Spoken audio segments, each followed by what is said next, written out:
Mesdames et messieurs, bonjour. Bienvenue sur Radio-Télévision Kabyle, RTK. Aujourd'hui, nous inaugurons une première émission, une nouvelle émission plutôt, qui se nomme Pensée libre. Et pour ce fait, pour la première émission, nous avons invité un libre penseur qui est Monsieur Gérard Vigneault. Bonjour Monsieur Vigneault. Bonsoir et merci beaucoup de m'inviter. Je vous en prie. Bonjour Zidane, avec qui nous avons le plaisir d'être encore aujourd'hui. Bonjour Zidane. Bonjour bonjour Gérard. Et aussi comme première émission, pourquoi nous avons invité Monsieur Gérard Vigneault, parce que pour qu'il présente son livre, donc le défi de la libre pensée. Donc il va nous parler de ça. C'est un sujet très intéressant qui nous concerne tous. Voilà. D'accord, merci Zidane. Alors, Monsieur Vigneault, qui est Gérard Vigneault exactement? Qui je suis? Oui. Alors, je suis d'abord psychologue clinicien et président, accessoirement, président des libres penseurs du monde francophone. Je suis donc, nous sommes les libres penseurs toujours attentifs à nous libérer des contraintes, à nous émanciper et nous émanciper de toutes les conditionnements que l'on a pu rencontrer dans nos vies précédentes. Jusque-là, puisque arrivé à un moment, nous essayons de nous en libérer, que ce soit par des méthodes personnelles, que ce soit en groupe, que ce soit par la réflexion, que ce soit par des débats. Les débats, vous allez voir, sont assez fondamentaux chez Libre Penseur. Voilà ce que je peux dire de moi, mais vous allez en apprendre un petit peu plus plus tard. D'accord, merci. Est-ce que vous pouvez définir la libre pensée? Alors, les libres penseurs, dont l'origine remonte environ dans les années 1800, milieu du 19e siècle, vers les années 1850, qui sont héritiers directs de l'humanisme du 18e, du siècle du 18e, mais aussi de la Révolution française. Et donc, c'est au milieu du 19e siècle que nous pouvons dire que un certain nombre de personnalités se sont retrouvées pour lutter directement contre les religions, contre l'emprise des religions. Et les grands libres penseurs que vous connaissez sont Victor Hugo, Auguste Blanqui, Émile Zola, Jean Jaurès, Anatole France, on peut dire aussi une femme quand même, Louise Michel, et beaucoup d'autres. Donc ils ont lutté avec succès cette émancipation. Et la société du 19e siècle, progressivement, a suivi vraiment une libération pour parvenir jusqu'à la loi du début du XXe siècle, qui était la loi de 1905 sur la laïcité. Donc la grande action des libres penseurs, elle concernait, on peut le dire au passé, elle concernait directement la laïcité. Mais bien sûr, nous sommes toujours fervents supporters de la laïcité. Et nous allons voir que maintenant, au XXIe siècle, quelle forme elle peut prendre, cette laïcité. D'accord, merci beaucoup. Oui, Zidane. Oui, donc, pour la libre pensée, Gérard, je veux juste, est-ce que vous pouvez nous parler de l'héritage de la civilisation grecque? Est-ce que donc les libres penseurs actuels, contemporains, puisent leur pensée de la civilisation grecque? Est-ce que vous pouvez nous dire un mot par rapport à ça? Oui, bien sûr. Nous avons un certain nombre de philosophes grecs qui ont compté pour nous. En particulier, le mouvement, ce qu'on appelle des sceptiques, puisque les sceptiques nous ont appris à douter des certitudes. Lorsqu'on veut se libérer des conditionnements, des dogmes, on peut dire d'une façon générale, ce scepticisme est le début d'un travail sur soi je dirais un positionnement un petit peu différent. Donc, ces sceptiques comptent directement dans nos racines, c'est clair.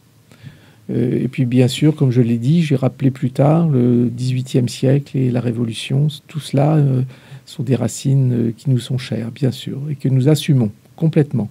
D'accord. Merci. Vous êtes président d'une association, l'association des libres penseurs du monde francophone. Pouvez-vous nous présenter cette association? Alors d'abord, le nom de l'association, vous entendez donc du monde francophone, pour la simple raison, c'est que nous avons des correspondants qui sont dans différents pays du monde, aux États-Unis, au Québec, en Égypte, bien sûr en France et dans d'autres pays européens. Donc, nous travaillons beaucoup avec des réunions en Zoom, et ces réunions, ces débats également, des débats que nous menons régulièrement, sont très instructifs parce que nous voyons des aspects un peu différents de par ces présences géographiques. Nous en tirons des leçons, et donc c'est très instructif. Cette association, donc, elle est récente. C'est une ancienne association que nous avons changé de nom, puisqu'elle était initialement une association des libres penseurs des Alpes-Maritimes, niçoises, et que nous avons élargi et qui maintenant se porte bien, et nous sommes actifs pour aider à son développement. Et merci encore de nous inviter dans ce sens. Merci à vous plutôt d'être venu. Zidane, tu as quelque chose à ajouter ? Effectivement, donc là, déjà, cette association est très importante parce qu'il parle d'un thème qui est très très important, qui est la libre pensée pour le peuple kabyle, pour la Kabylie, parce que je pense qu'on va débattre sur les problèmes, les thèmes abordés par la libre pensée, et on verra que donc ça concerne aussi la Kabylie. Donc c'est pour ça que nous invitons les Kabyles qui nous écoutent, d'adhérer à cette association. On pourra donner donc les modalités, comment adhérer à cette association, parce que, comment dirais-je, donc pour déjà promouvoir la libre pensée chez nous les Kabyles, sachant que la Kabylie a été déjà, de base de sa nature, de sa culture, elle est déjà, donc il puise ces valeurs de la libre pensée. Et voilà, donc c'est pour ça que je demanderai à tous les Kabyles, s'ils peuvent adhérer, ça serait un coup de... Déjà, ça va servir à la Kabylie. Voilà. Ok, merci beaucoup Zidane. Effectivement, en Kabylie, la libre pensée est menacée par une certaine aliénation gouvernementale du pouvoir militaire arabo-islamiste qui est en place. Et en effet. Alors, vous venez de publier un livre qui se nomme Le défi de la libre pensée. Est-ce que vous pouvez nous dire quels sont les grands axes, les thèses et les valeurs plutôt que vous développez dans ce livre? Alors, ce livre développe un certain nombre de réponses aux sujets contemporains. Et vous verrez qu'en regardant la table des matières, que nous évoquons vraiment des sujets très nombreux et très diversifiés. Alors, je réponds à la question là, juste avant qui était posée.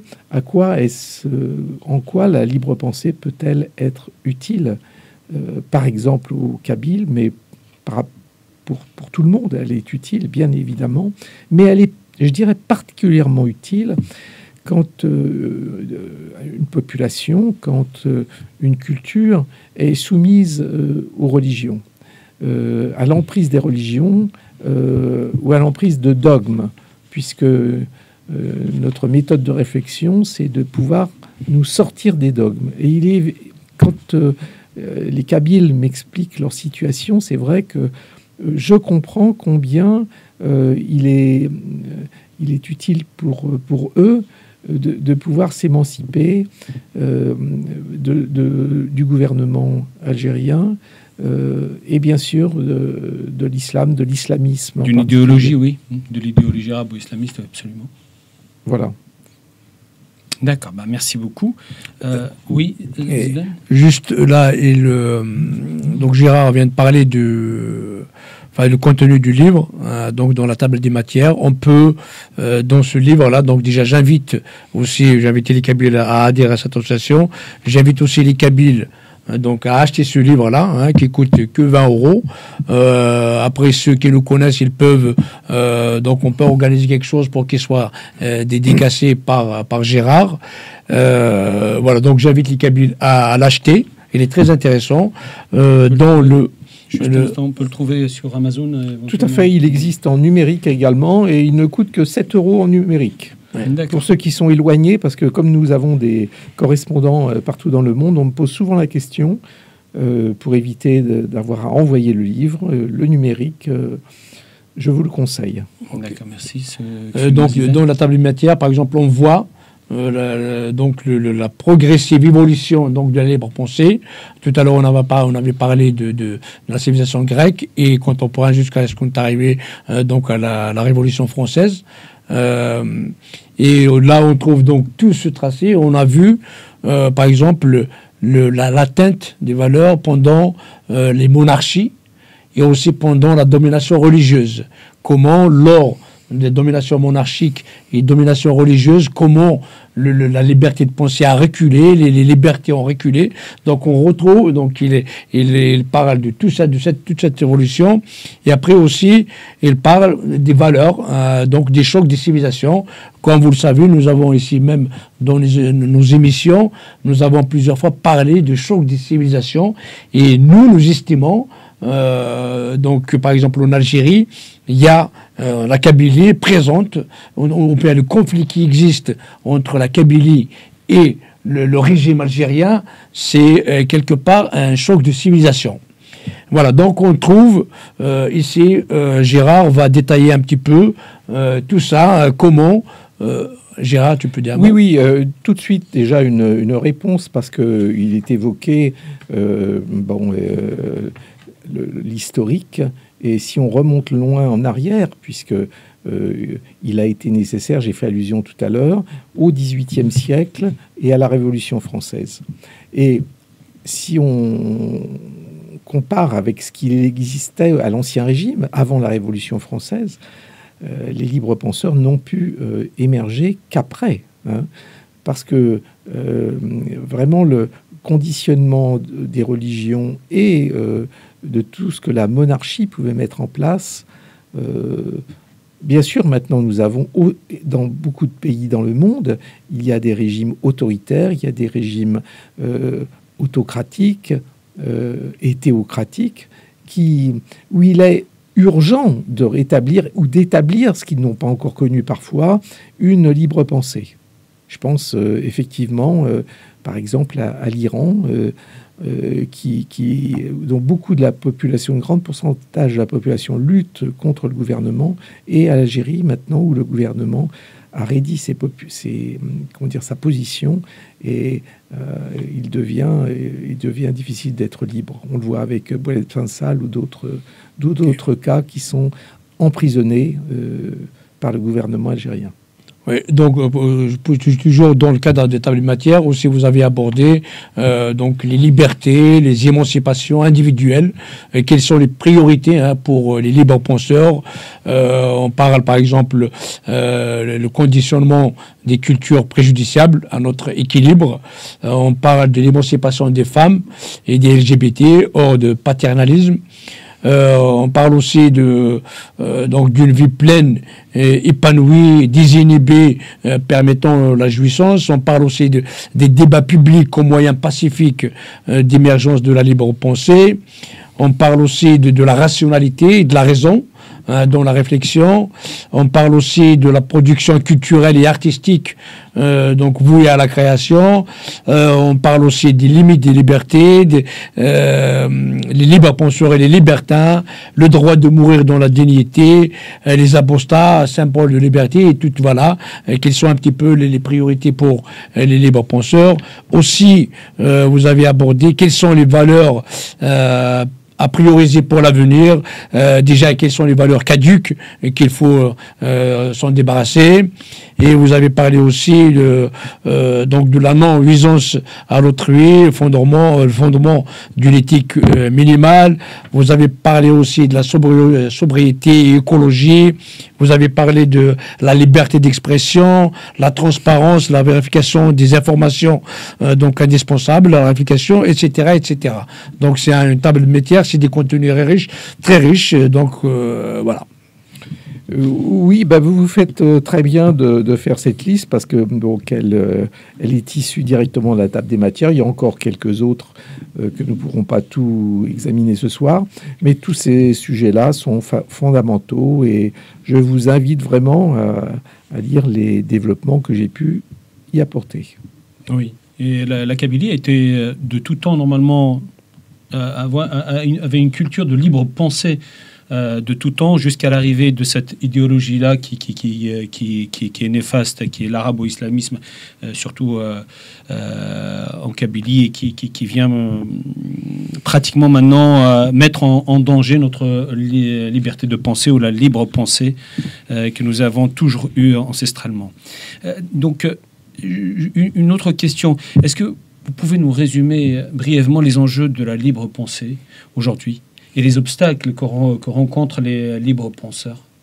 Je pense qu'au XXe siècle, d'abord, pour commencer, les libres penseurs ont été peu présents dans la mesure où c'est un siècle où l'évolution a été rapide de la population en Occident, et qu'au XXIe siècle, il y a de tels conflits qui reprennent, il y a de telles guerres, il y a de telles confusions, que c'est utile de revenir à des fondamentaux.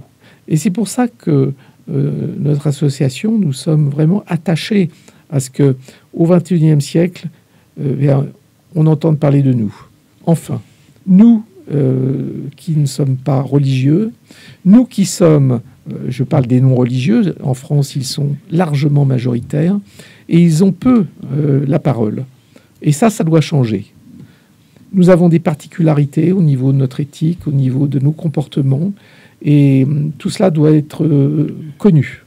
Et nous ferons tout pour se faire connaître. Ce livre en est déjà une étape et c'est pas la dernière. Est-ce qu'il y a des colloques qui sont organisés justement assez souvent pour faire connaître cette libre pensée? Oui, je vous invite, c'est tout spécialement au débat. Nous avons à peu près un débat mensuel auquel vous pouvez vous inscrire et participer. La parole est libre, elle passe de l'un à l'autre. Les échanges sont plutôt chaleureux. Et c'est ça qui nous manquait, parce que chez les non-religieux, il n'y a pas vraiment de communauté de non-religieux. Et pour que des groupes existent, pour que des groupes puissent se faire entendre, il faut qu'il y ait quand même des liens entre ces gens, et ces gens, ils passent par la fraternité et passent par des échanges agréables de gens qui ont envie tout simplement de se retrouver. Pourtant, les non-croyants ou les non-religieux sont beaucoup plus importants en France que les religieux. Je veux dire que les croyants ont une religion. Tout à fait. Tout à fait. Et alors, à ce titre, les journalistes parlent vraiment du retour du religieux. Alors là, c'est une grande fausseté. Hein. Ils ne connaissent pas du tout les chiffres, mais s'ils les connaissaient, s'ils voulaient regarder, s'ils prenaient le temps de regarder, en Europe occidentale, et particulièrement en Europe du Nord, mais aussi en Amérique du Nord, les chiffres sont en continuelle évolution. Et nous sommes, je vous l'ai dit, en ce moment, nous sommes, pour vous dire un chiffre, les dernières évaluations, c'est 63% de non-religieux en France. Et pourtant, ces 63%, ils n'ont presque jamais la parole. D'accord. Zidane ? Justement, Gérard, une petite question. Est-ce que donc les débats que vous organisez, je pense qu'il y a même un débat le dimanche prochain, c'est ça ? Exactement. Est-ce que c'est ouvert uniquement aux adhérents ou est-ce qu'il est ouvert au public ? Il est ouvert à tous. à tous. Donc, Voilà. est-ce que nous pouvons publier, communiquer ce lien Exactement. au public pour qu'il puisse participer au débat, donc se connecter à des... Exactement. Nous le publions autant que nous pouvons. Nous aurons des listes de diffusion. Nous sommes présents sur les réseaux sociaux et nous invitons tous ceux qui veulent y participer avec des règles simples. Par exemple, une parole qui ne doit pas excéder 3 minutes, etc. Pour que tout cela se gère au mieux. Mais je vous le dis, à peu près une fois par mois, nous avons ce débat qui, à mon avis, est très positif pour tous les participants. Excusez-moi, débat dans une salle ou via des... Donc, ces débats-là se font par visioconférence, D'accord, par Zoom. visio. D'accord. Donc, de chez soi, tous ceux qui veulent y participer peuvent participer. Et la communication pour faire connaître ce débat-là se fait par Internet ou elle se fait sur invitation? Comment elle se fait? Je vous le disais, nous avons une liste de diffusion, donc tous les emails que nous possédons et que nous allons posséder, elle est toujours en mouvement, cette liste. Donc nous leur envoyons bien sûr cette information avec le lien, parce qu'il faut le lien pour pouvoir se connecter. Et il y a bien sûr les réseaux sociaux aussi où on est présent. D'accord. Parfait. Et justement, je pense que le débat prochain, donc qui sera organisé dimanche prochain, ça sera sur le trumpisme, c'est ça. C'est ça. Et déjà, nous avons d'ores et déjà des questions. On sait que nous avons déjà abordé les émissions. En fait, l'Algérie qui veut un petit peu amadouer Trump. Et donc, on va parler, nous avons beaucoup de questions par rapport à ça. Et comment aussi se situe le Sud global, la Russie, le Trump, l'Algérie. Donc déjà, par rapport à la Kabylie, nous avons pas mal de questions à poser là-dessus. Alors oui, c'est très bien d'aborder ce domaine, parce que c'est vraiment un domaine éminemment nouveau au XXIe siècle. Et même ces dernières années, les choses se sont bouleversées d'une façon dramatique. Il y a des guerres maintenant, même en Europe, il y a des guerres. Et il y a constamment un climat d'insécurité, un climat de terrorisme, un climat de violence. Autant au XXe siècle, et même au début du XXe siècle, un chiffre simple, c'est les homicides. Le nombre de meurtres qui sont pratiqués chaque année, ce chiffre est communiqué et il a baissé considérablement depuis la Seconde Guerre mondiale en France, jusque dans les années 2015. Et si on observe ce chiffre, le nombre d'homicides, eh bien, depuis 2015, il commence à remonter. Et ça, c'est dramatique parce que bien tout l'humanisme que les démocraties ont pu développer, il est remis en cause et bien il commence à se démolir. Donc, nous devons être vigilants et c'est bien vraiment de parler de la géopolitique et sur la scène internationale, comment comprendre tous ces événements qui se passent. Justement, parlons de ça, du trumpisme et de l'international. À votre avis, comment les libres penseurs voient l'ordre ou bien le désordre géopolitique mondial qui est en cours actuellement? Alors, sur le trumpisme, je vous invite à venir dimanche prochain. Là, je ne peux pas vous donner mais attention, c'est un phénomène quand même relativement, qui est grave et qui même peut avoir des conséquences. Cette instabilité, ces paroles d'un président américain qui sont sujets à beaucoup de discussions et qui sont fluctuantes. 24 heures après, il dit le contraire de ce qu'il avait dit, etc. Et il menace. Donc tout ça, c'est déstabilisant. Mais d'une façon globale, l'Amérique du Nord fait quand même encore partie des démocraties, comme l'Europe occidentale. Et donc, c'est intéressant de voir aussi ce qu'on appelle le Grand Sud, de parler de ce Grand Sud qui, en ce moment, devient de plus en plus hostile à la communauté occidentale, alors que c'est très dommageable pour tous, aussi bien pour l'Occident que pour ceux qui se disent faire partie du Grand Sud. Il y a beaucoup à dire là-dessus. Justement, par rapport à l'ordre géopolitique, on sait que, en fait, avant, il y avait une domination, donc disons américaine ou l'Occident en général. Donc c'est ce qu'on appelait l'unilatéralisme. Donc le monde un peu, il est unilatéral. Là, maintenant, ce qu'ils veulent, en fait, il y a entre bilatéralisme, ça veut dire deux blocs qui vont naître. Comment dire, bon, l'Occident et soi-disant le Sud global. Après, la Russie, on ne sait pas où est-ce qu'il faut la mettre. Ou bien ce qu'on appelle un petit peu le multilatéralisme. Donc ça veut dire qu'il y a plusieurs pôles. Il y a les USA, il y a la Russie, il y a la Chine, il y a le Sud global et tout ça, en fait. Il y a plusieurs blocs. En fait, d'après les libres penseurs, quel est le mode qui un petit peu peut bien régir les affaires du monde, quoi, qui conviendrait le mieux donc à la situation géopolitique mondiale. Oui, alors il y a, puisque j'ai commencé en parlant du Grand Sud global, ce que j'ai remarqué personnellement, et là lors de voyages, je vois que les choses avancent et dans un sens dangereux, en particulier en Afrique, au Sahel directement, et en Afrique du Nord.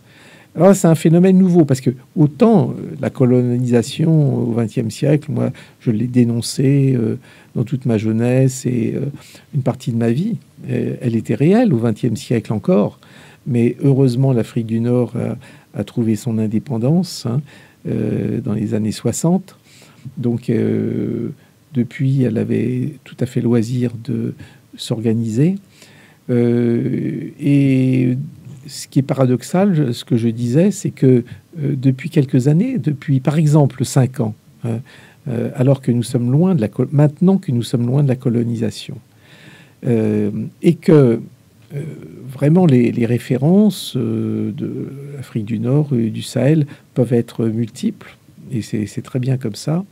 Brusquement, il y a une hostilité qui se développe. Alors ça, elle est incompréhensible, elle est paradoxale.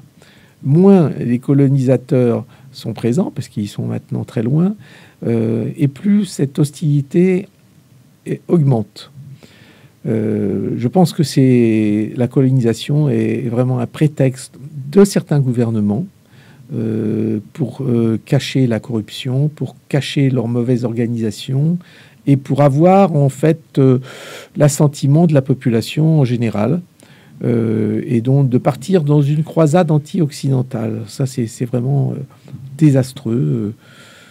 Si on est un petit peu sensible aux liens que peuvent avoir, par exemple, le nombre de pays d'Afrique avec l'Occident, c'est navrant, c'est ce développement récent. D'accord. Voilà. Parfait.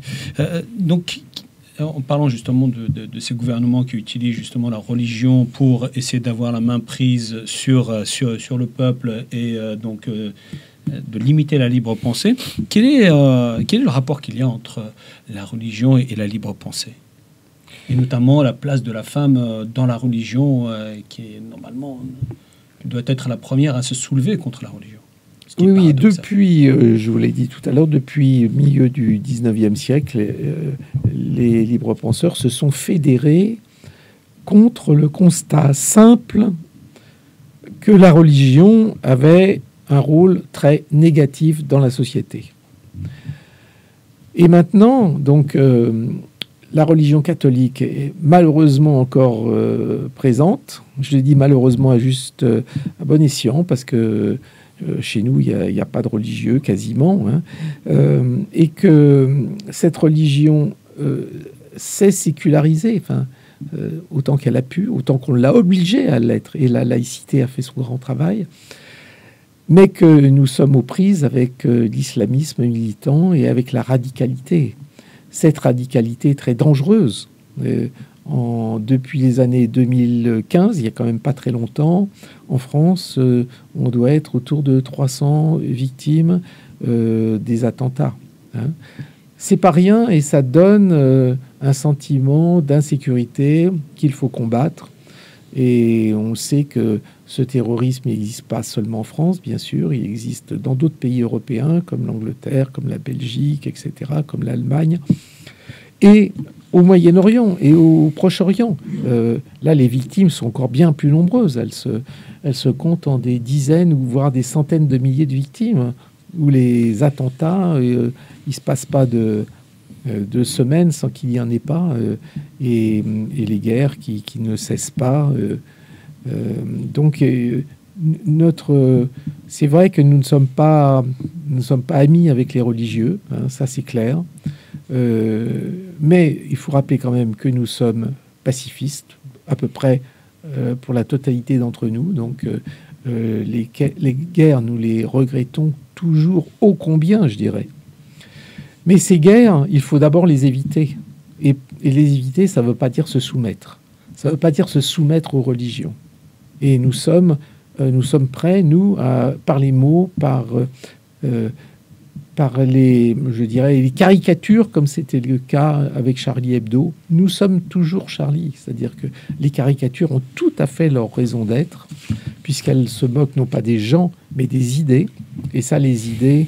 il faut les remettre en cause. Les idées religieuses, il faut être capable de les remettre en cause. Elles sont trop, je dirais, dangereuses pour l'humanité en général. Est-ce qu'on peut dire les deux s'affrontent, la libre pensée et l'idéologie religieuse, qui est une idéologie dogmatique, qui est un discours dogmatique, effectivement. Est-ce qu'on peut dire que ça s'affronte, ou est-ce que vous pensez que il y a peut-être une conciliation? On n'est pas en guerre, parce que, comme je vous l'ai dit, on n'est pas guerrier. Mais par contre, on s'oppose par les mots, oui. On a notre franc-parler et on n'acceptera jamais de se soumettre comme nous avons pu l'être. Sous les monarchies, nous étions complètement sous l'emprise des religions. Et certains pays actuels, je pense aux théocraties, elles sont encore, comme pouvaient l'être des pays occidentaux au XVIIe siècle, au niveau de cette emprise religieuse, hein, je parle. Et cette emprise religieuse, donc, c'est vraiment ce que nous voulons lutter par les mots contre. Ça, c'est clair. D'accord. Zidane, Gérard, vous avez parlé dans votre livre, en fait, vous avez fait une étude où la majorité dans le monde est pratiquement non religieuse. Soit elle est athée, hein. Je parlais d'abord de la France, de l'Europe et de l'Amérique du Nord. L'Amérique du Nord, okay, de l'Occident en général. Ok. Et la majorité, donc, ils disent non religieuse, mais ce sont pratiquement les religieux qu'on voit, qu'on entend, qui sont plus visibles, plus audibles, puissants, plus organisés. Alors que, voilà, comment expliquez-vous déjà ça? Je l'ai dit tout à l'heure, les communautés religieuses sont hyper organisées, hyper prosélytes. Nous, on n'est pas tellement prosélytes. Il faut qu'on le soit un petit peu, un minimum quand même. Il faut qu'on parle de nous. Hein. Mais il y a vraiment quelque chose d'anormal là. Beaucoup pensent en France qu'il y a un retour du religieux. Pour parler de la France et des pays francophones, non, c'est pas du tout ça. Et pourtant, on entend parler beaucoup de religions, que ce soit pour le pape, que ce soit pour tous les événements, les fêtes religieuses, etc. Et les athées et les libres penseurs, on entend vraiment quelques minutes par semaine, peut-être. C'est le maximum. Vous avez parlé tout à l'heure d'un certain pourcentage de 60%, 63% d'athées et de non-religieux. On va dire non-religieux pour les agnostiques et les athées. France, ouais. Donc 63% à peu près en France, c'est ça. Ce qui est énorme. Et pourtant, on ne les entend pas tellement. Est-ce que vous pensez que justement pour que justement il y ait un recrutement pour que l'aspect religieux, les religieux se développent, ont besoin de faire du bruit et de se faire connaître.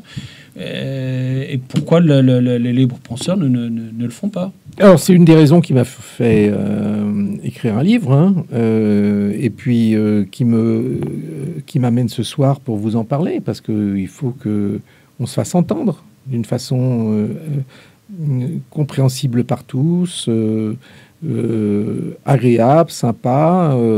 On doit savoir qui nous sommes. Et la sphère médiatique des télévisions ou des gros médias français, est-ce qu'ils parlent de vous? Est-ce qu'ils vous invitent? On a quelques contacts, mais ils sont vraiment très, très insuffisants. Ah, bon, d'accord. Oui, par rapport à la religion, en fait, il y a par rapport aux États théocratiques. On trouve, par exemple, je parle de cas de l'Algérie qu'on connaît le mieux, l'islam est la religion d'État. Donc, pratiquement, dans pas mal de pays, la religion, enfin, n'importe quelle religion, bon, dans notre cas, c'est l'islam, mais dans d'autres pays, ça peut être il est indiqué comme étant une religion d'État. Or, donc, ça pose problème. Par exemple, chez nous, en Kabylie, la Kabylie, il est laïque. Ça, il est de culture ancestrale laïque. Donc, un Kabyle, quand il jure au nom de toutes les croyances et de non-croyances. Voilà. Donc, il ne fait pas de différence. En fait, je veux dire, il est laïque. Donc, il n'a pas de problème avec la religion. Tout le monde est libre. Mais par contre, à ce moment-là, actuellement, nous sommes imposés. Donc, il y a une religion qui nous a été imposée, qui défigure un petit peu donc la nature, la culture ancestrale de la Kabylie. Et ça, malheureusement, ça pose pas de problème pour l'Occident. Je veux dire, j'aurais bien aimé que, par exemple, pour adhérer à l'ONU, du moment que la laïcité c'est une valeur universelle, la liberté de conscience c'est une liberté universelle, ça fait partie des droits de l'homme, et comment l'Occident, qui est, disons, le fer de lance ou l'avant-garde de ces combats, comment, par exemple, à l'ONU, on tolère qu'un pays impose une religion à tout citoyen, alors que dans les droits de l'homme, ou bien au minimum à ceux qui ratifient la Charte des droits de l'homme, en fait, tolérer la liberté de conscience et ne pas imposer une religion. Oui, c'est ce que nous pouvons, hélas, nommer une régression par rapport à ce que l'ONU pouvait être il y a encore quelques décennies, où l'émancipation des peuples était tout de même bien reconnue. Et même dans la gauche, par exemple, dans le communisme, on voit je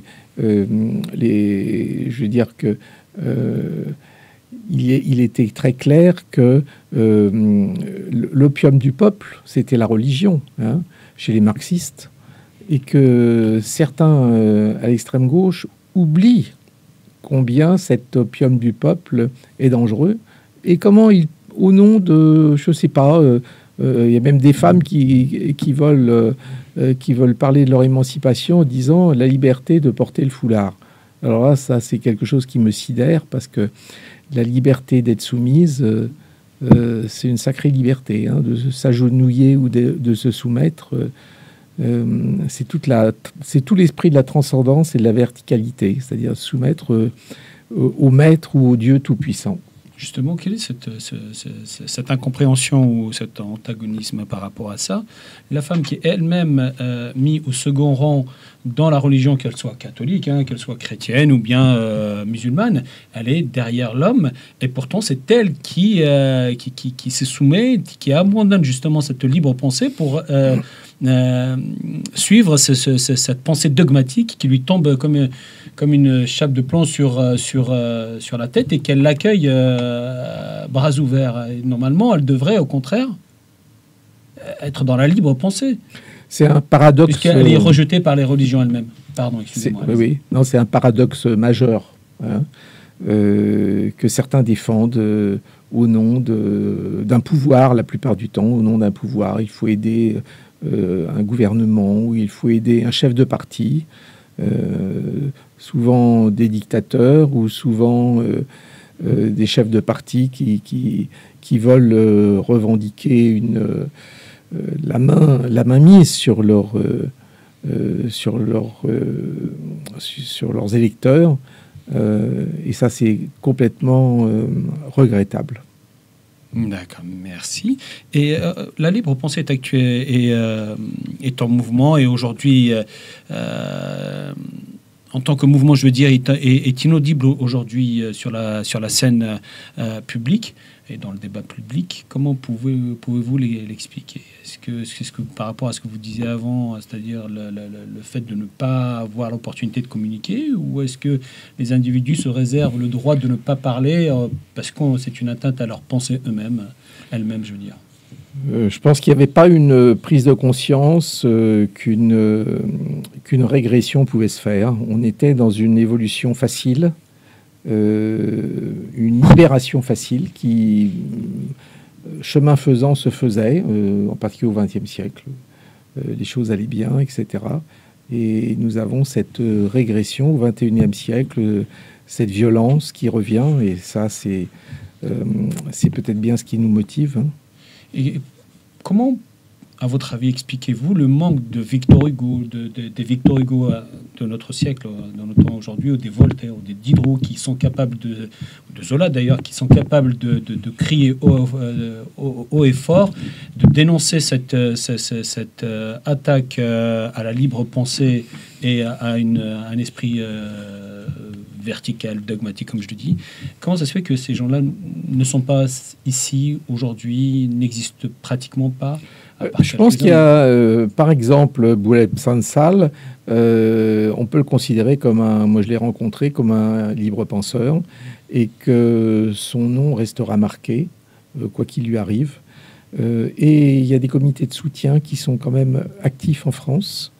Je pense à des personnalités de premier plan, comme Pascal Bruckner, comme Alain Finkielkraut et d'autres encore, qui ont pris conscience, eux, qu'il se passait quelque chose de nouveau et qu'on ne pouvait pas laisser faire.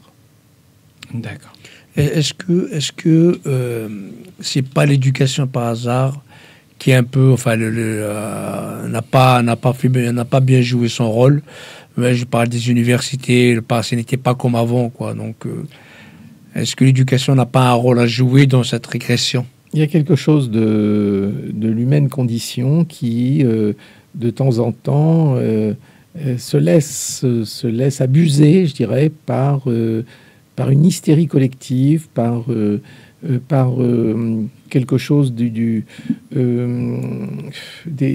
dogmes qui sont plus faciles plutôt que de se poser des questions.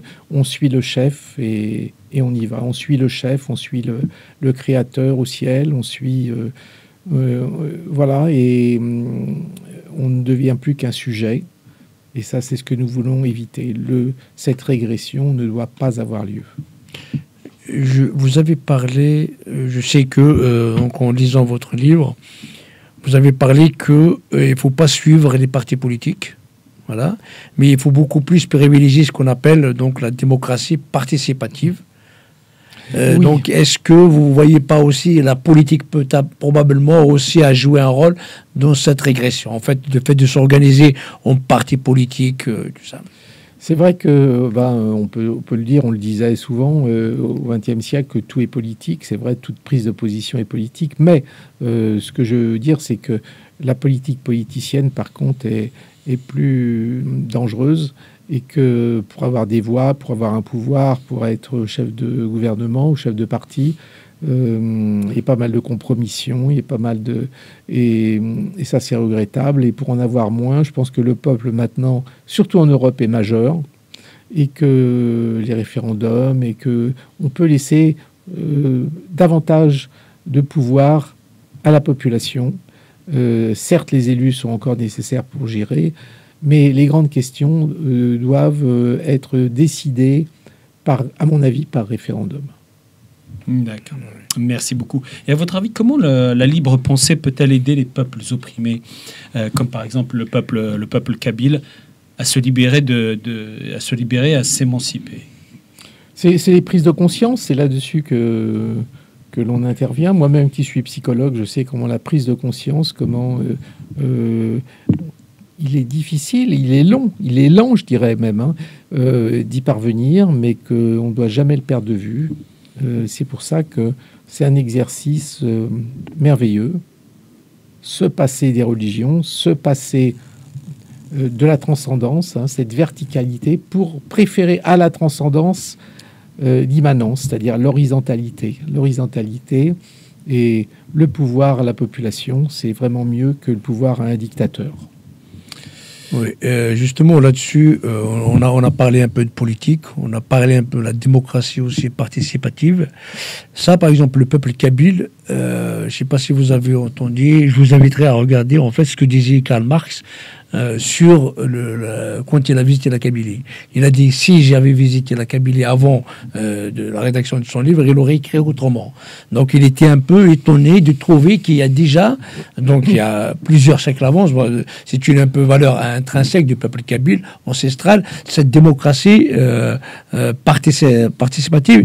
Il est autour de ce qu'on appelle l'agora. D'ailleurs, même, on a l'agora, donc la civilisation grecque, et on l'a retrouvé aussi, donc à cette période-là en Kabylie. Donc il y a une agora, c'est un comité un peu du village qu'on appelle Tejmat, hein, donc une assemblée du village, et qui décide donc des affaires de la cité, les affaires du village, loin de la religion, loin de ce qu'on dit des dogmes verticaux. Donc c'est le citoyen lambda, le villageois lambda, il a son pouvoir à parler de ça. Et par contre, donc même ça n'a pas suffi. Donc on a parlé de la décadence, de la régression, et actuellement la Kabylie, on a trouvé aussi que donc il y a eu cette régression, et vous avez parlé aussi de la conscience de l'esprit. Nous, on veut la parler en fait d'une décolonisation de l'esprit, parce que là aussi on a parlé de la colonisation. Quand on parle de colonisation, on va automatiquement à la colonisation des empires. Les empires français, l'empire britannique, mais nous, en fait, on s'en fout de ça. Ça y est, ça s'est passé, on ne va pas refaire l'histoire. Mais il faut penser pour l'avenir. Et actuellement, il y a des néocolonisations, donc des nouvelles colonisations. Par exemple, on prend le cas de la Kabylie, qui est colonisée par l'Algérie, le régime algérien. On dit toujours en Kabylie, la France est sortie, il est remplacé par l'Algérie. Donc actuellement, nous avons besoin, déjà c'est une question que je pose, avec donc cette libre pensée, et puis donc le mouvement des les libres penseurs peuvent aider, par exemple, je prends le cas de la Kabylie, mais il peut être juxtaposé à tous les autres peuples opprimés, comment décoloniser les esprits. On va dire, vous êtes déjà, il faut les convaincre que vous êtes réellement colonisés par le régime algérien. Donc comment la libre pensée peut aider ces peuples, notamment la Kabylie, donc à se libérer, à s'émanciper. Écoutez, oui, l'émancipation, elle se fait par la lecture, elle se fait par l'écoute des uns et des autres, d'une vraie parole, donc de temps que l'on considère que l'on passe pour essayer de trouver la vérité par rapport aux fake news au XXIe siècle. On entend beaucoup d'informations. Il faut tirer le bon grain de livret, c'est-à-dire de savoir discerner entre les fausses et les vraies informations, par exemple. C'est déjà un grand pas en avant. D'accord, merci beaucoup. La Kabylie, justement, est par tradition de libre pensée. Hein. Or, actuellement, comme l'a dit Zidane, elle est colonisée par le régime militaro-arabo-islamiste algérien. À votre avis, comment expliquez-vous qu'un grand peuple comme le peuple kabyle, ou d'autres peuples d'ailleurs qui sont aussi grands, peuvent-ils être aussi facilement dominés? Qu'est-ce qui s'est passé pour qu'on leur enlève justement cette libre pensée, cette façon de penser par soi-même et de développer son intelligence aussi facilement? Je pense que je reviens encore vers l'utilisation des religions, c'est-à-dire qu'on utilise les religions dans le but de soumettre le peuple à des dogmes et à des dirigeants. C'est le cas en Algérie, mais c'est le cas dans bien d'autres pays d'Afrique. Et en Russie, on regarde Poutine, qu'est-ce qu'il a fait? Lui qui était athée, il est redevenu spontanément croyant pour utiliser la religion orthodoxe russe, parce qu'il a trouvé que c'était un très bon levier pour soumettre la population. Pour avoir une domination sur la population, pour les soumettre.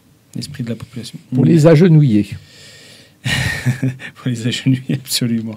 Et justement là, si vous avez parlé de la religion orthodoxe, on peut parler exactement de la religion musulmane. En fait, musulmane, en fait, souvent, donc il est utilisé par ceux qui ne croient rien en islam, mais ils l'ont utilisé, donc cette religion, comme levier de pouvoir, de domination.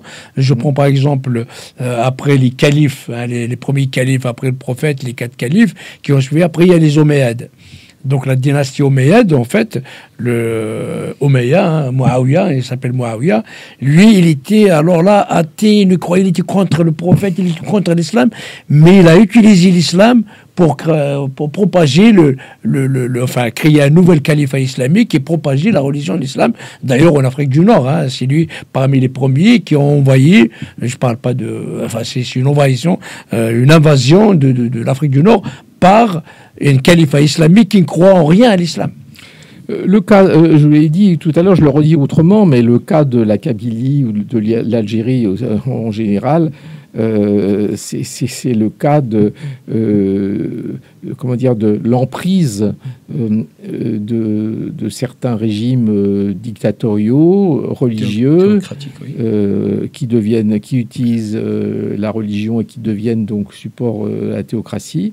Avec un parallèle que je trouve très flagrant entre l'Algérie, par exemple, et l'Iran.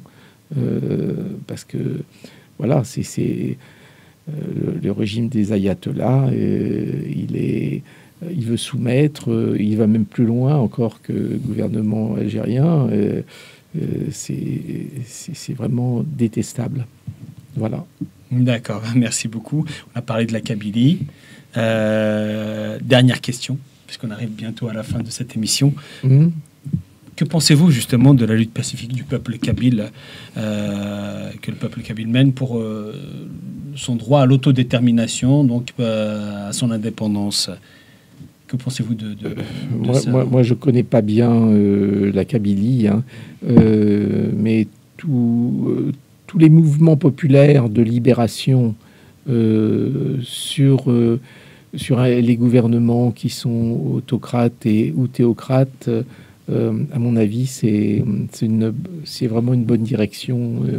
Et je pense que la libération, elle est au bout du tunnel. Et justement, nous, on parle bien de mouvement pacifique, de lutte pacifique. Attention, tout à fait, de lutte pacifique. Et nous justement... nous utilisons justement cette libre pensée pour réveiller et passer un message aux gens de façon à ce qu'ils commencent à réfléchir et à analyser ce qui les entoure par eux-mêmes, de leurs conditions, pour arriver justement à cette autodétermination via un référendum. C'est les bases de la réflexion. C'est ça vraiment notre outil principal. C'est pour ça que je vous invite encore une fois à venir à ces débats mensuels chez nous, et vous verrez comment on fonctionne, et vous verrez si vous êtes satisfait des résultats. D'accord, merci beaucoup. Zidane, nous arrivons à la fin de cette émission. Est-ce que tu as... oui, en fait, juste pour ceux qui vont les écouter, peut-être, donc, parce que là, l'audience sera élargie sur cette... Donc, pour expliquer un aperçu un petit peu le combat de la Kabylie. Donc, il faut savoir que quand on parle de la guerre d'Algérie, on revient un peu plus. Donc, en fait, la Kabylie a perdu sa souveraineté en 1857. Donc, avant 1857, malgré les invasions, les différentes invasions qui se sont succédées en Afrique du Nord et en Algérie, donc la Kabylie a gardé sa souveraineté jusqu'en 1857. Et contre l'avis de de parlementaire français, Tocqueville. Alexis de Tocqueville, en fait, lui, il a déconseillé à la France à l'époque, qui a déjà commencé donc à coloniser l'Algérie. Il lui a dit, et surtout, ne touchez pas à la Kabylie, parce que la Kabylie, il est un peu libre, il est ouverte, il est facile, donc on peut échanger avec elle. Donc il faut, ils sont quelque part un peu civilisés, donc il ne faut pas les embêter. Mais donc l'armée française à l'époque n'a pas tenu compte de les conseils de Tocqueville. Et là, donc en 24 juin 1857, donc il y a une guerre qui a été menée en Kabylie, et la Kabylie, donc sous l'héroïne Fatma Soumer, d'ailleurs même la Kabylie, donc on avait comme une reine, ou bien c'est la chef de l'armée kabyle à l'époque, c'est une femme, pour dire que la place de la femme dans la société kabyle. Donc on avait des femmes qui sont responsables, reines même. Et donc elle a été défaite. Et depuis 1857, donc nous avons perdu la souveraineté. La Kabylie a perdu sa souveraineté, et qui a été un petit peu normalement supposé être donc rétabli en 1962 avec l'indépendance. Donc quand on parle de la guerre d'Algérie, en fait c'est la guerre de la Kabylie, parce que 80% de la guerre d'Algérie s'est produite en Kabylie, et c'est grâce à la Kabylie que l'Algérie a eu son indépendance. Mais comme j'ai dit tout à l'heure, avec la sortie de la France, donc il y a le colon algérien qui est rentré. Et depuis toujours, donc en 62, nous sommes toujours colonisés. Mais à un moment donné, nous avons, donc le peuple kabyle n'a pas été, donc il voulait un petit peu de la démocratie, il voulait les valeurs universelles, il veut la laïcité, il veut les libertés individuelles, les libertés fondamentales. Donc le peuple kabyle donc il n'a pas vu, il a dit même, on va rester dans le système algérien. Mais voilà, mais on demande plus, on ne veut pas être colonisé, on veut plus de liberté. Donc d'où l'utilité de la libre pensée et des libres penseurs pour la Kabylie. Donc on voulait les valeurs universelles et ne pas une dictature arabo-islamiste. Et voilà, donc on a après, quand on a vu en contrepartie, l'Algérie a fait des génocides, parce qu'on a été victime de plusieurs génocides, et là, depuis 2016, la Kabylie demande son indépendance. Oui, voilà. Oui. Enfin, moi, je ne peux pas aller plus loin dans l'histoire de la Kabylie, que je ne connais pas les particularités. Mais ce que je vous ai dit sur la libre pensée, elle peut s'appliquer sur tous les cas de figure, et en particulier sur les peuples opprimés. On a besoin d'énormément de libre penseurs, en tout cas en Kabylie, pour réfléchir par nous-mêmes et ne plus être soumis à cette idéologie ou cet esprit dogmatique des verticales. Oui, tout à fait. Voilà, en tout cas, pas seulement en Kabylie. Et pas seulement en Kabylie, de par le monde. C'est l'exemple, la Kabylie a été pris pour l'exemple, mais il y a énormément de peuples malheureusement qui sont opprimés et de par le monde. Voilà, donc voilà. Et ce sont des luttes pacifiques. Surtout pacifiques, oui. J'espère que le 21e siècle sera dans ce sens. Voilà. Merci. Bien. En parlant justement un dernier mot, en parlant de la femme, effectivement, nous, on dit que l'homme construit la maison physiquement, mais que la femme la soutient, c'est la poutre ou les piliers. Le pilier de la maison. Et là, par contre, on peut dire c'est un symbole du fait de l'éducation, de la sagesse, de la culture, des transmissions des valeurs. Tout est fait par la femme. On peut dire que nous, la femme est le centre du monde dans notre société. Malheureusement, que d'autres essaient de la combattre. Dans l'évolution des valeurs, la femme doit avoir les mêmes pouvoirs et même revendiquer les mêmes actions que pour les hommes. Voilà. En tout cas, merci d'être venu parmi nous. Un dernier mot peut-être, et peut-être il y a des choses que on ne t'a pas posé de questions, des choses par rapport à la libre pensée, que vous voulez rajouter, voilà. Donc. Je crois qu'on a fait un tour d'horizon. Le reste, il est dans le livre. Le détail, on n'est pas rentré dans les détails ce soir, mais on fait un tour d'horizon. Donc je suis prêt à débattre avec certains, si certains ont des commentaires à me faire. Voilà, nous invitons donc voilà. tous nos téléspectateurs à acheter ce livre qui est Le défi de la libre pensée de Monsieur Gérard Vigneault. En tout cas, merci énormément d'être venu. Merci d'avoir accepté notre invitation et ce serait avec un grand honneur qu'on vous réinvitera éventuellement prochainement. Merci à vous. Merci bien. Et quant à nos téléspectateurs, je leur dis merci Zidane, effectivement. À nos téléspectateurs, je leur dis merci de nous avoir suivis et à la prochaine. N'oublions pas bien sûr les prisonniers kabyles qui sont encore en train de souffrir et d'être torturés dans les geôles algériennes pour l'indépendance de la Kabylie, pour la libre pensée justement des Kabyles. En tout cas, nous avons une grande pensée à eux. Merci beaucoup et à la prochaine. Abonnez-vous à notre chaîne de télévision, Radio-Télévision Kabyle. À la prochaine. Bonne soirée. Ça.